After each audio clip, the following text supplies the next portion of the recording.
As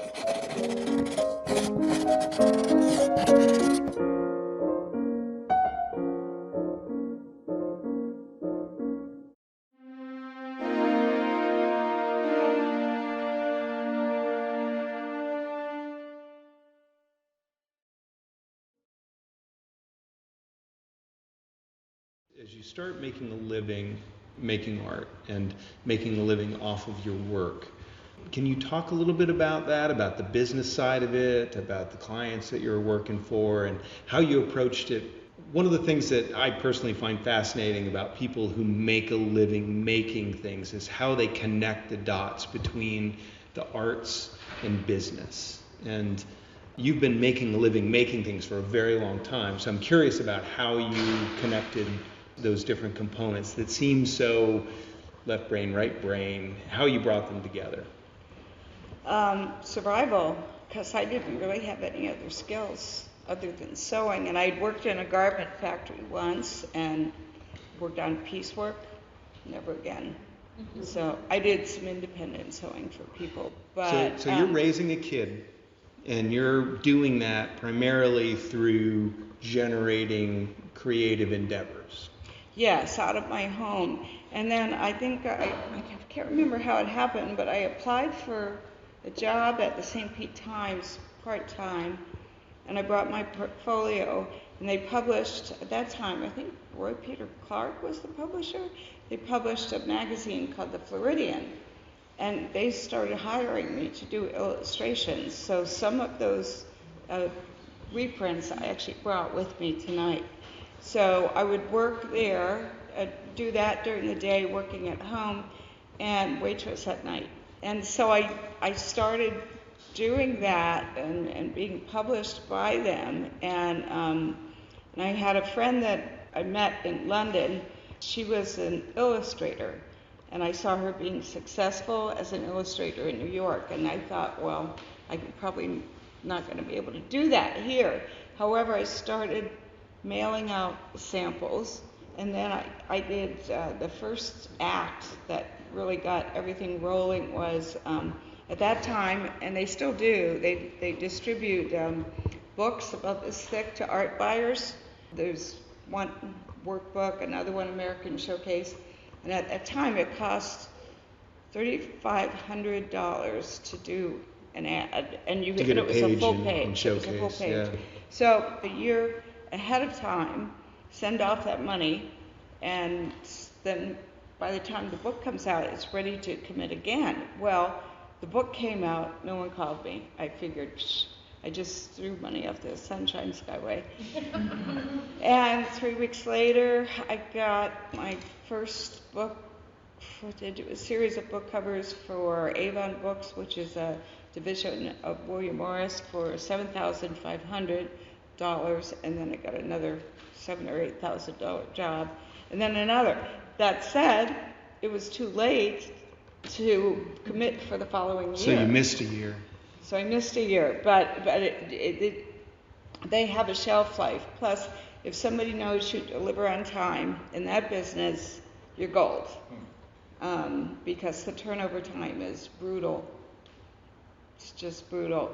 Deadlines. Yeah, deadlines. So I worked doing that for quite a while.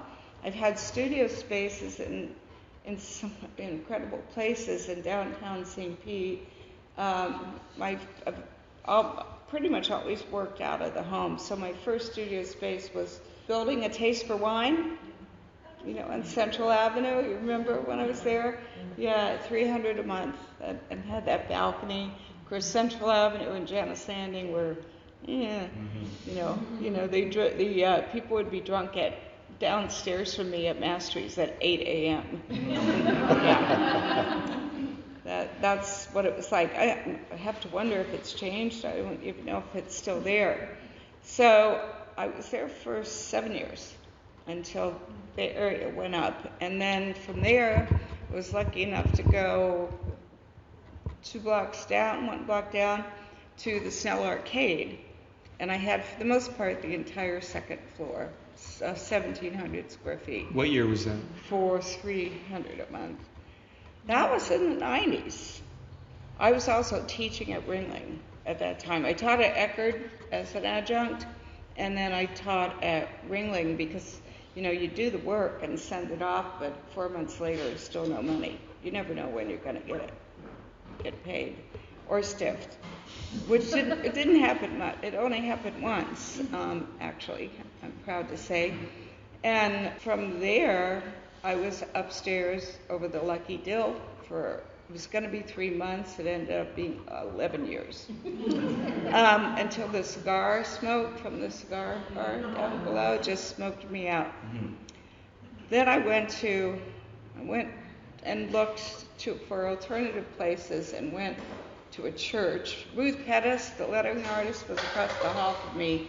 And we also had a business where we, for a lot of magazines, did a whole line of illustrated maps. She would do the lettering on it. That's how I ended up over the Lucky Dill in the first place. So we both had to move out because of the smoke. So we ended up looking at churches, and there would be, they did a lot of progressively social work and feeding the homeless a lot, but we would also find people in the building, and we were the only ones there. So I really didn't feel that comfortable there. So you ended up in France. Yes. So talk a little bit about that, and what I'm really curious about is how that experience affected your work and your creative process. Well, I have to predate that because in order to get to that place in France, you had to have previously been a resident at the VCCA, Virginia Center for the Creative Arts in Amherst, Virginia. So I was a resident there in 1988 and 1989, and that experience was probably, other than being a mother at 18, probably the most life-changing experience of my life ever. So what was it about it that was life-changing? Just having the time to 100% do your own work, not have to show it to anyone, not have to do any deadlines for illustration, just to completely do your own work. They made breakfast for you. They brought lunch silently to your studio. They made dinner for you. At any given time, there's usually 13 visual artists, 4 composers, and 13 writers, and sometimes landscape architects. And just the creative conversations at night. And you didn't have to let anyone in your studio. So my first 3 days there, I was paralyzed. I thought, oh my God, now I have the time. I have no more excuses. I'm not taking care of my son. Yes. I also I spent my 20s taking care of my father, who was in his 70s, late 70s at the time. So I wasn't taking care of anybody but me. And it just, I was terrified that I wouldn't have anything to say. No, it's like funny that you say that. When I was in graduate school, there was a condition that we defined as studioitis, and the first year graduate students would come in, and pretty much across the board, everyone experienced a certain degree of paralysis, where, oh my God, here I am. There's, in that program, there's money going out the door. This is my time. There's no excuses. Correct. What do I do? Correct. So when you had that breakthrough, how did you land? What was it that pulled your creative essence together? Well, it sounds kind of hokey and like a cliche, but I put up paper all over my studio and I started drawing. And I just really wasn't thinking a lot about what I was drawing. And I did a 4x8 foot drawing, one of my big drawings there. And then I did some other drawings, and it led to some of the work that I still do today because it was biomorphic to a certain extent, remotely working with plants. Like, people really didn't know what it was, but it had something about the earth and growth and growing involved in it. And it really was so life-changing. And so later, it was later when I got a notice from the BCCA, only applicants that have been previous fellows can apply for this residency in France. Gotcha. Which was right on the Pilgrims Trail. I saw pilgrims every day. So that was pretty cool. And that was really nice. It was much smaller residency, and in this particular area of the south of France, now we're south of Toulouse, near the Spanish border, they don't speak English. And there's no public transportation other than your feet. So that was pretty interesting. And the isolation was embraced.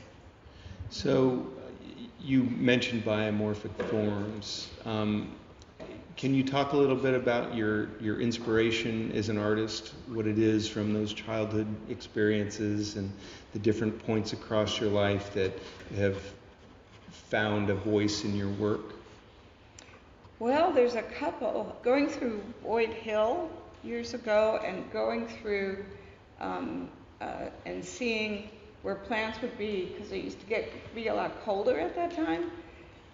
Plants would be damaged by the frost or by the cold. I remember a long time ago, all those trees lined Paso Grill and Australian pines and were down by the cold. But I would see them regenerate from just new life would come out of old life or something you thought was dead. And I was fascinated about the adaptability of nature to just survive no matter what. And then I went to Mexico, was traveling through Mexico, and ended up staying at a place in the Yucatan that was way out there. It was the only place available, and it kind of smelled bad from all the seaweed.